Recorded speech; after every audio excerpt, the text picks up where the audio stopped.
yeah, I feel like Running Man, not the attendant of Tunnel of Love, because I think approximately 30 suckers are going after me now because I gathered them from all this way. By the way, what the stuff I have to run in it, it's not so convenient, but it develops, I think, flexibility,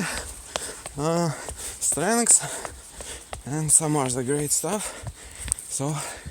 but still, it's very beautiful, and I would like to, when I get out from this guys, to feel this place more as a more present, not so dynamic way, because if I walk in, they still have a possibility to sit on me and suck my blood, and while I'm running, I'm invincible.